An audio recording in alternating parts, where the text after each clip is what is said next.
All right. All right. This one hits home for you. You've been really putting the books down and studying recently for some stuff. I have a little bit. I don't know how I got into this. I've always very random when you were like, "Hey, I'm going to start doing this thing." Yeah, I mean, so I've been reading about cider for the last few months, and I've become increasingly interested in cider, and particularly because it's like it's a big American thing, but as I've learned, it's also important in Germany and Spain and France and the UK. How about the internet?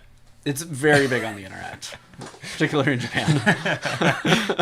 But like in America, it's like a, it's like a drum and fife kind of, like it's a big deal. And there are so many different cider producers, cider houses, historical cider houses, different kinds of apples, heirloom apples, cider apples, different pears that are used in pear ciders. So I've just got really interested in it. And then recently, the American Cider Association published their Pommelier. It's not Pommelier? In France it is. Okay. I actually looked this up on the internet, and there's both an English and French pronunciation. So if you want to be bougie, you say Pommelier. But they published their study guide. And so the American Cider Association, they're celebrating 10 years. They are an industry group that's working to promote cider and create or help influence better standards for cider making and classification and all that, and just be like a consumer education group around cider. And so they started this program, I think a year and a half ago, and they also have a certified cider professional program, which I'm a certified cider professional now, so not gonna brag or anything. Deal with it. You have cider questions, you know where to go. So yeah, they put out this guide. I decided to pick up a copy of it since it's new, and it's not cheap.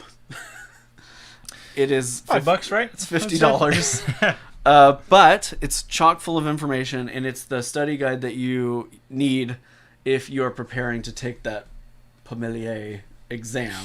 You have to say it just like that. And so I picked up the guide, I did the certification, and I'm going to do some studying, and maybe this year or next I'll take that exam. It's an in-person exam, and so it's a variety of series of questions, of different types of questions, and it includes experiential stuff, so like a tasting portion like the BJCP. So they do it a few times a year. I looked at their map because they keep a map of all active folks who have made it through this program. There's not one in Oklahoma or really anywhere in like a 500-mile radius of Oklahoma, so I'd be the only one in the area. So we'll see. We'll see if I make it through. Brigadoon had two comments here. He asked me about if I have a video of my canning setup, and I don't. I wanted to get some more experience with it before I did a video, so that'll come out eventually. But then he also said, "Oh, you're a cider pro. Name every cider." Name every cider. Someday. Tell us all something dope you learned about cider, says Dog Stick Fetch. Something dope. Specifically dope. I learned about keeving. And so there's this conversation that happened a few days ago on my homebrewing channel on my Discord. If you go to our Discord server and check it out. But I was asking another member who does like a lot of from scratch cider, like has his own orchard, presses his own apples, if he'd heard of this. Keeving is this process where you rest the pressed apple juice for several days and it begins to separate because there are enzymes that break down the pectins. And so, like, the pectins float to the top and create an oxidative barrier, and then the solids float to the bottom, and you get clear juice in the middle. Okay? The clear juice, because all the stuff has left it, is very nutrient deficient. Okay? Follow me here? So then you ferment it, and it goes really, really slow.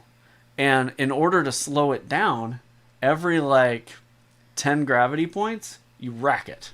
Oh. Yeah, so you're constantly leaving the yeast behind. It takes an eon to ferment, and apparently it creates this funky, wonderful, smooth, farmhouse-style cider that is not achievable any other way. Interesting. Fascinating. And in my study for the Certified Cider Professional thing, they, mention it in passing. And I was like, wait, hold on, what? So I paused that. I went and, watched a bunch of videos and read all about keeving before I came back and, finished the thing. Super interesting.